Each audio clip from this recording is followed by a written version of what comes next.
Assalamualaikum, selamat datang di channel Hasan Alatas.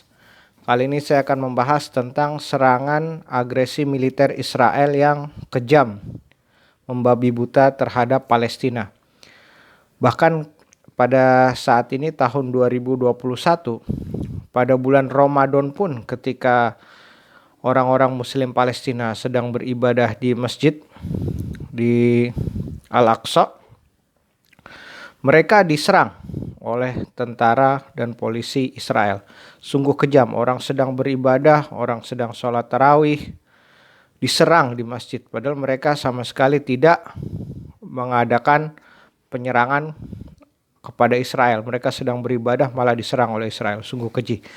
Dan sampai saat ini setelah Ramadan bahkan Lebaran pun Israel menyerang membabi buta melalui serangan udara pesawat-pesawatnya, membunuhi anak-anak kecil Palestina, wanita, pemuda, orang tua, semua orang Palestina menderita. Bahkan rumah-rumah mereka dibom, dihancurkan. Padahal faktanya adalah Palestina itu yang mempunyai tanah.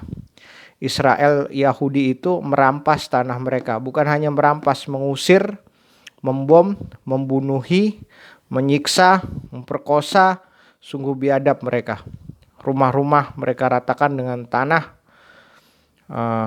Dan saya mengecam aksi Israel sesuai dengan amanat pembukaan UUD 45 negara Indonesia bahwa penjajahan di atas muka bumi harus dihapuskan. Begitu juga penjajahan Israel terhadap Palestina. Sungguh biadab. Berikut ini saya bacakan sebuah syair anak Palestina.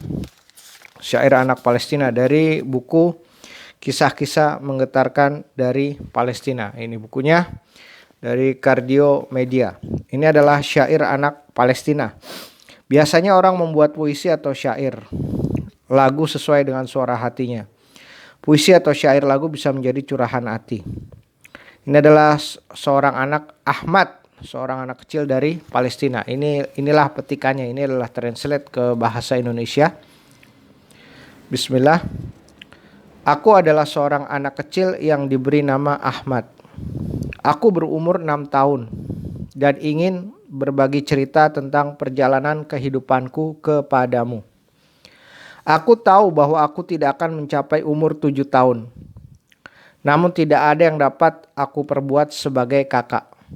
Aku tahu aku akan meninggal segera, tapi pertanyaannya adalah bagaimana?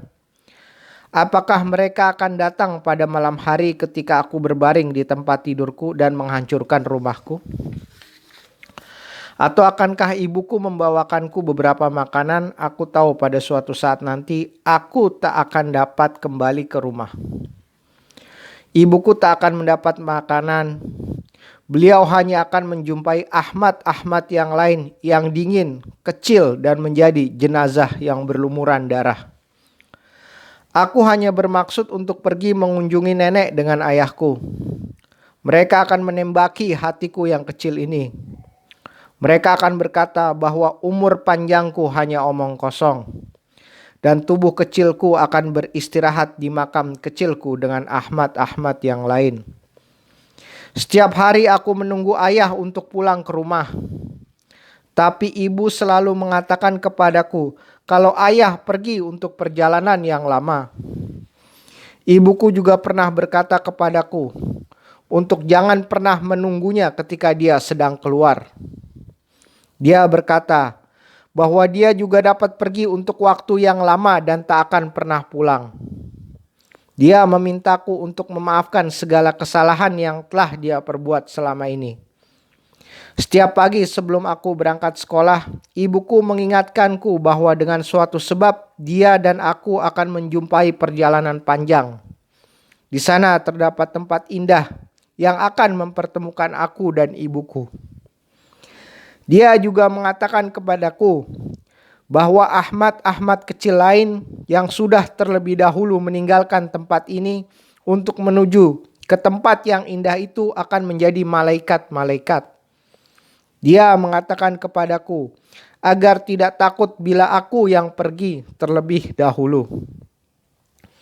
Ibuku tidak tahu kalau aku mengetahui kekejaman orang-orang yang telah melukai pamanku Imad, saudara perempuanku Maryam, tetanggaku Ali, dan semua orang yang aku kenal.